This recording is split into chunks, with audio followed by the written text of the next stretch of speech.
America అధ్యక్షుడు ట్రంపాసురుడు మొదలుపెట్టిన మరో వివాదాస్పదమైన అంశం గురించి, ప్రపంచాన్ని సంక్షోభం వైపు నెట్టడానికి, ఐక్యరాజ్యసమితిని తొక్కేయడానికి వేస్తున్నటువంటి మరో ప్లాన్ గురించి ఈ వీడియోలో మనం తెలుసుకునే ప్రయత్నం చేద్దాం. లేటెస్ట్గా న్యూస్ ఏంటంటే, డొనాల్డ్ ట్రంప్ గాజాలో యుద్ధం ఆగిపోయిన తర్వాత మళ్ళీ అక్కడ పునర్నిర్మాణం చేపట్టాలి కదా. గాజాలో స్కూల్స్, హాస్పిటల్స్, ఇళ్ళు, ఇంకా సోషల్ వెల్ఫేర్ అక్కడున్న ప్రజల కోసము, అలాగే అక్కడున్న ప్రజల భవిష్యత్తు గురించి ఆలోచించడము, అక్కడ భవిష్యత్తు పాలన గురించి ఆలోచించడము, ఇవన్నీ చర్చించడానికి ఒక బోర్డు ఉండాలి.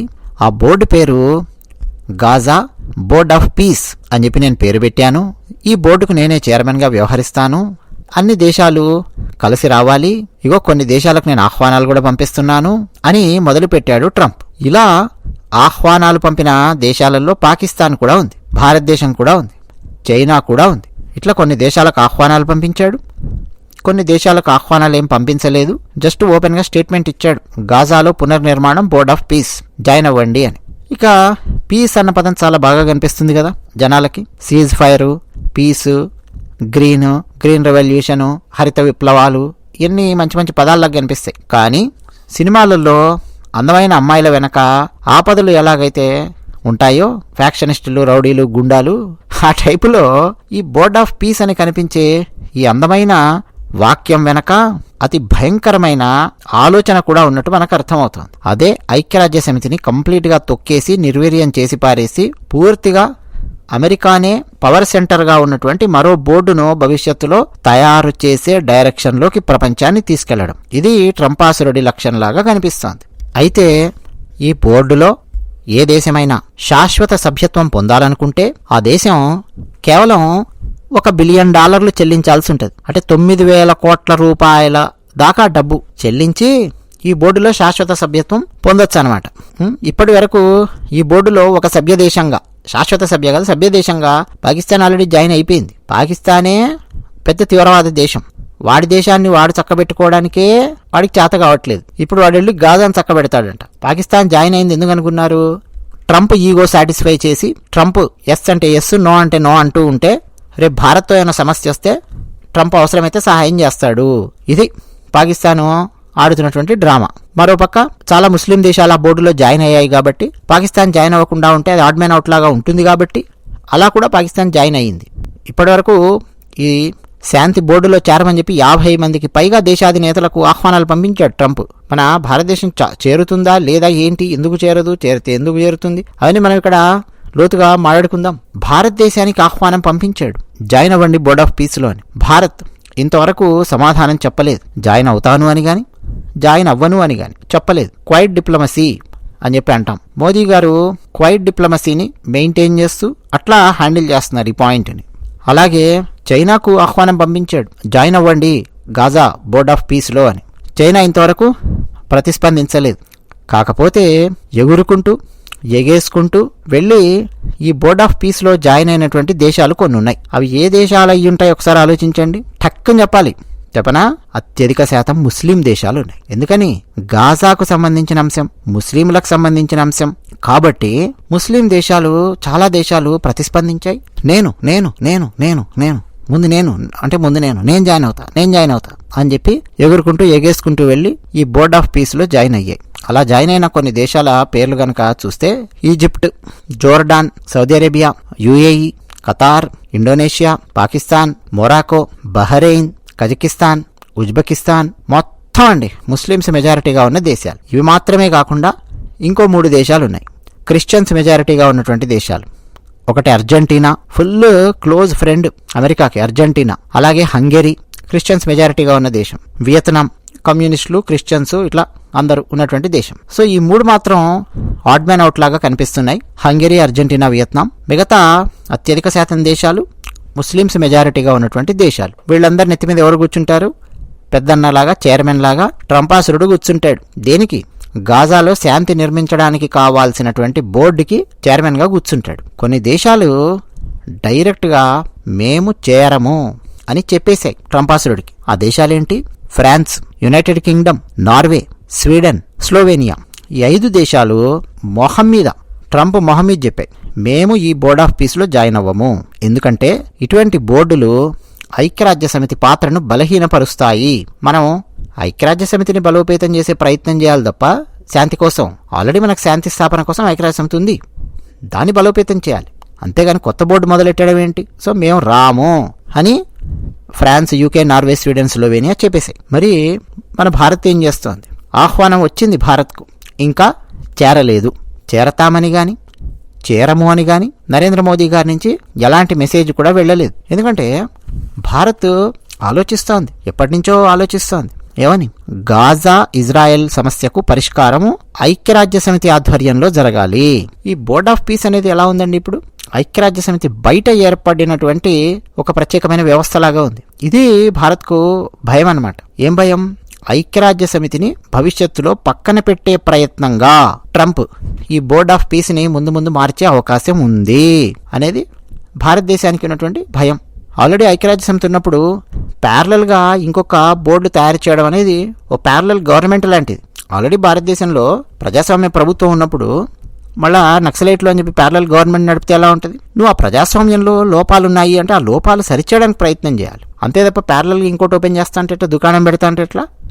ఇది భారత్ వెంటనే చేరకుండా ఆలోచించడానికి గల కారణం. కంప్లీట్గా నో అని ఎందుకు అనట్లేదు అంటే అక్కడ ఉన్నటువంటిది శక్తివంతమైన దేశం అమెరికా. అమెరికాను పక్కన పెట్టేసిన మిగతా చాలా భారత్కు క్లోజ్గా ఉండే ముస్లిం దేశాలు కూడా వెళ్ళి అక్కడ జాయిన్ అయ్యాయి. భారత్ ఇజ్రాయెల్తోనూ ఫ్రెండ్షిప్ చేస్తుంది, పాలస్తీనాతోనూ ఫ్రెండ్షిప్ చేస్తుంది. అందుకని చాలా బ్యాలెన్స్డ్గా వ్యవహరిస్తోంది, సమతుల్యాన్ని పాటిస్తోంది ఇజ్రాయెల్ పాలస్తీనాకు మధ్య. ఓ పక్క ఇజ్రాయెల్తోనేమో భారత్ డిఫెన్స్ సంబంధాలు పెట్టుకుంది, టెక్నాలజీ ఎక్స్చేంజ్ సంబంధాలు పెట్టుకుంది, ఇంటెలిజెన్స్ సంబంధాలు పెట్టుకుంది. ఇజ్రాయెల్కు చెందిన మొసాద్ ఏజెంట్లు, మన భారతదేశానికి చెందినటువంటి దురంధర్లు అందరూ కలిసికట్టుగా పనిచేస్తూ ఉంటారు. సో అలాంటి సంబంధ బాంధవ్యాలున్నాయి ఇజ్రాయెల్తో. మరోపక్క చూస్తే పాలస్తీనాతో చూడాలంటే ముందు నుంచి మన భారతదేశము స్వతంత్ర పాలస్తీనా అనే హోదాకు మద్దతు కూడా ఇస్తోంది. ఒక పక్క గాజాకు మానవతా సహాయం అందించాలి అన్నటువంటి పాయింట్ కూడా భారత్ మాట్లాడుతుంది. అంటే ఏ వైపు ఎక్కువగా మొగ్గు చూపినట్టు కనిపించకూడదు త్రాసు. సో అట్లా బ్యాలెన్స్ చేస్తోంది. బోర్డులో కనుక భారత్ చేరితే ఇజ్రాయెల్కు దగ్గరగా ఉన్నట్టు భావించేటటువంటి ప్రమాదము ఎక్కువగా ఉంటుంది. చేరితేటి చేరకపోతేటి. ఇజ్రాయెల్ చేరిందా మరి బోర్డులో అంటే? ఇజ్రాయెల్ బోర్డులో చేరింది. ఎందుకని? అమెరికా వెన్నుదన్నుగా ఉంటుంది కాబట్టి చేరింది, చేరడానికి అంగీకరించింది. ఇది ఎలా ఉందంటే ఇజ్రాయెలే వెళ్ళి అక్కడ గాజాలో బాంబింగ్లు గట్రా అన్ని చేసింది, బద్దలు కొట్టింది. మళ్ళీ ఇజ్రాయెల్ కూడా ఆ బోర్డులో చేరింది. ఇది ఇక్కడ పెద్ద చర్చించుకోవాల్సినటువంటి అంశం. కానీ ఇజ్రాయెల్ అలా చేరడం పట్ల ఇజ్రాయెల్ దేశంలోనూ ఇంకా కొన్ని చోట్ల రాజకీయంగా కొంత వ్యతిరేకత అయితే ఉంది, ఆ బోర్డులో చేరడం ఏంటి అని చెప్పి. ఇక ముస్లిం దేశాలతో సంబంధాలు మన భారతదేశం విషయానికి వస్తే చాలా ముఖ్యమైనవి. సౌదీ అరేబియాతో సంబంధాలు ముఖ్యమే, యుఏఈతో సంబంధాలు ముఖ్యమే, ఖతారు అంతా గొడవ రచ్చరచ్చ జరుగుతున్నప్పటికీ ఇరాన్తో సంబంధాలు ముఖ్యమే. ఇరాన్లో చబహార్ పోర్ట్ అవన్నీ డెవలప్ చేయడానికి భారతదేశం చాలా డబ్బులు పెట్టింది ఇరాన్లో. ఇండోనేషియాతో సంబంధాలు ముఖ్యమే ఆసియా ఖండంలో. సో ఈ ముస్లిం దేశాలన్నీ కూడా గాజాకు మద్దతుగా మాట్లాడుతుంటాయి. గాజా విషయంలో భావోద్వేగాలు చాలా ఎక్కువగా మాట్లాడుతూ ఉంటారు ఈ ముస్లిం దేశాలు. భారత్ ఏదైనా సరే ఒక తప్పటడుగు గనక వేస్తే భవిష్యత్తులో చాలా సమస్యలు వచ్చే అవకాశం ఉంటుంది ఇలాంటి అంశాల్లో. ముఖ్యంగా ఎనర్జీకి సంబంధించి, ఇంధనానికి సంబంధించిన సమస్యలు, ఉద్యోగాలకు సంబంధించిన సమస్యలు, రెమిటెన్సులకు సంబంధించిన సమస్యలు, కరెన్సీ రెమిటెన్సులు, ఇట్లన్నిటి మీద ఇంపాక్ట్ పడవచ్చు భారత్ ఏదైనా ఒక తప్పడిగేస్తే. అందుకనే భారత్ క్వైట్ డిప్లొమసీని ఎంచుకుంది. నిశ్శబ్ద దౌత్యము అని చెప్పి అందాం. అంటే ఆ బోర్డులో చేరతాను అని చెప్పట్లా, చేరను అని చెప్పట్లా. సిచ్యువేషన్ బట్టి చేరొచ్చు భారత్, చేరకుండా కూడా ఉండొచ్చు.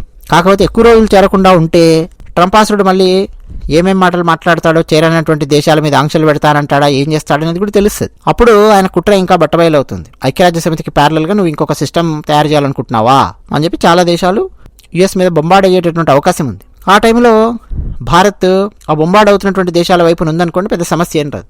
ఇక ఈ బోర్డును ప్రపంచం ఎలా చూస్తుందో తెలుసా? ఇది బోర్డ్ ఆఫ్ పీస్ అని చెప్పి చూడట్లా, ఇది అమెరికా ప్రాజెక్ట్ అని చెప్పి చూస్తున్నాయి ప్రపంచంలోని చాలా దేశాలు. అందుకని కూడా కొన్ని దేశాలు అర్జెంటీనా, హంగరీ, వియత్నాం లాంటి దేశాలు ఈ బోర్డుతో జాయిన్ అయ్యాయి. అమెరికా ప్రాజెక్ట్ ఇది అని చూడడం వల్ల కొన్ని దేశాలు అసలు జాయిన్ అవ్వకుండా కూడా ఉన్నాయి. భారత్ జనరల్గా అండి మల్టీపోలార్ వరల్డ్ కోరుకుంటుంది. అంటే ఎటువైపు సింగిల్గా ఇంక్లినేషన్ ఉండకూడదు, మల్టిపుల్ సైడ్స్ ప్రతి కంట్రీ ఇంక్లైన్ అయ్యే విధంగా రకరకాల విషయాలలో. అలాంటి ప్రపంచాన్ని భారతదేశం కోరుతుంది. ఏ ఒక్క శక్తిని బహిరంగంగా పైకి లేపదు, ఏ ఒక్క శక్తిని బహిరంగంగా తిట్టదు. ఏ ఒక్క శక్తికి అనుకూలంగా ఉండే విధంగా బహిరంగంగా భారతదేశం చేరదు. సో అమెరికాకు కంప్లీట్గా అనుకూలంగా ఉంటుంది ఇది ఈ బోర్డ్ ఆఫ్ పీస్. అనేది ప్రస్తుతం చర్చ. అందుకని కూడా చేరడానికి కాస్త ఆలోచిస్తోంది భారత్. ఒకవేళ కనుక ఇప్పుడు కనుక చేరింది అనుకోండి భారత్, వెంటనే భారతదేశం యుఎస్ క్యాంపులోకి వెళ్ళింది. మన దగ్గర తెలుగు సినిమా ఇండస్ట్రీలో మెగా క్యాంపు, ఆ క్యాంపు ఈ క్యాంపు మాడుతుంటారు చూడండి, అట్లా భారత్ యుఎస్ క్యాంపు మనిషి అన్నటువంటి ముద్ర భారతదేశం మీద పడే అవకాశం ఉంది. అందుకని కూడా భారత్ వెంటనే జాయిన్ అవ్వట్లా. ఇక మరో పక్క చూస్తే మన భారతదేశంలో దేశీయ రాజకీయాలు అంటే డొమెస్టిక్ సెన్సిటివిటీ చాలా ఎక్కువగా ఉంటుంది. ఎందుకంటే భారతదేశంలో ముస్లిం జనాభా చాలా ఎక్కువ. ముస్లిం దేశాలలో ఉండే ముస్లిం జనాభా కంటే భారతదేశంలో ఉండే ముస్లిం జనాభా చాలా ఎక్కువ. పాలస్తీనా విషయంలో ఇప్పటికే భారతదేశంలో భావోద్వేగాలు బాగా రెచ్చగొట్టి పెట్టారు ముస్లింల మధ్య. మన భారత్లో అసదుద్దీన్ ఓవైసీ లాంటి వాళ్ళు, అంతకంటే మించి కాంగ్రెస్ పార్టీ, ప్రియాంక గాంధీ ఆల్ ఐసారాన్ గాజానో పాలస్తీనానో ఇట్లాంటివన్నీ బ్యాగులన్నీ వేసుకొని పార్లమెంట్లో తిరగడాలు, ఇవన్నీ కూడా మనం చూసాం. అంటే పాలస్తీనా విషయంలో భారతదేశంలో ఉండే ముస్లింల మధ్య అంటే మైనారిటీల మధ్య, మైనారిటీ అనే పదం అనొద్దులేండి, అన్ని కోట్ల మంది ఉన్నారు ఇంకేం మైనారిటీ, కానీ ముస్లింల మధ్య ఒక భావోద్వేగాలు రెచ్చగొట్టి పెట్టారు. భారత్ చేరలేదనుకోండి బోర్డ్ ఆఫ్ పీస్లో, అది కూడా మళ్ళీ కాంగ్రెస్ పార్టీ రెచ్చగొడుతుంది. చూసారా, భారత్ ముఖ్యంగా నరేంద్ర మోదీ ముస్లింలకు వ్యతిరేకి, అందుకే ఈ బోర్డ్ ఆఫ్ పీస్లో జాయిన్ అవ్వట్లేదు అని చెప్పి భారతదేశంలో రెచ్చగొట్టి అలా కూడా ముస్లింల ఓట్లు దండుకునే ప్రయత్నం చేస్తాడు. సోషల్ మీడియాలో ఒత్తిడి తీసుకొస్తారు మన భారతదేశంలో. బోర్డ్ ఆఫ్ పీస్లో జాయిన్ అవ్వనంత వరకు మోడీ మీద భయంకరమైన ఒత్తిడి రాబోతోంది. నెక్స్ట్ గమనించండి, బోర్డులో చేరితే ఇది ఇజ్రాయెల్ పక్షపాతి అనేటటువంటి విమర్శలు వచ్చి పడతాయి, 100% పడతాయి. ఇట్లా రకరకాల సమస్యలు ఉన్నాయండి. విదేశాంగ నిర్ణయాలు, ఇవన్నీ కూడా దేశీయ శాంతి ఎలా ఉంది ఇవన్నీ కూడా అబ్జర్వ్ చేస్తూ ఉన్నారు. భారత్ కొన్ని ప్రశ్నలు కూడా అడుగుతోంది. ఏమని? అసలు ఈ బోర్డు యొక్క అధికారాలు స్పష్టంగా లేవు. ఇది ఎంతవరకు నిర్ణయాలు తీసుకుంటుంది? ఇది అసలు చట్టబద్ధమా? అంటే is it legally binding? Gaza పాలనలో నిజమైన పాత్ర ఉంటుందా ఈ బోర్డుకి? పాలనలో ఎంతవరకు ఉంటుంది? ఈ స్పష్టత లేదు. అందుకని కూడా భారత్ దూరంగా ఉంది. చూద్దాం, వేచి చూద్దాం, అవసరమైతే తర్వాత చేరదాం. ఇది భారతదేశం అనుసరిస్తున్నటువంటి విధానం.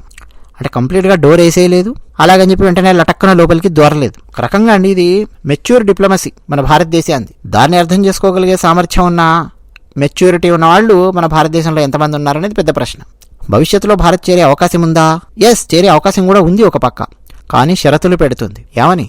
ఐక్యరాజ్య సమితికి కూడా పాత్ర ఉంటేనే మేం చేరతాము అని కానీ, బోర్డు నిజంగా తటస్థంగా ఉంటేనే మేం చేరతాము అని కానీ, మానవతా అంశాలకు ప్రాధాన్యత ఉంటేనే మేము చేరతాము అని కానీ షరతులు పెట్టే అవకాశం కూడా ఉంది. సింపుల్గా చెప్పాలంటే అండి, భారతదేశం శాంతికి వ్యతిరేకం కాదు, అలాగే కానీ ఆ శాంతి మార్గం ఒక బ్యాలెన్స్డ్గా ఐక్యరాజ్య సమితి ఆధ్వర్యంలో ఉండాలి అనేది భారతదేశం యొక్క ముందు జాగ్రత్త. ఇంకా మరికొన్ని దేశాలు ఉన్నాయి, ఇంకా ఎస్ చెప్పలా నో చెప్పలా. చైనా ఇంకా నిర్ణయం తీసుకోలేదు, బ్రెజిల్ చెప్పలేదు ఏమి, సింగపూర్ నిర్ణయం తీసుకోలేదు, రష్యా డిసైడ్ అవ్వలేదు ఇంకా ఈ బోర్డులో చేరాలా వద్దా అనేది. ఫ్రాన్స్ డైరెక్ట్గా తిరస్కరించేసింది.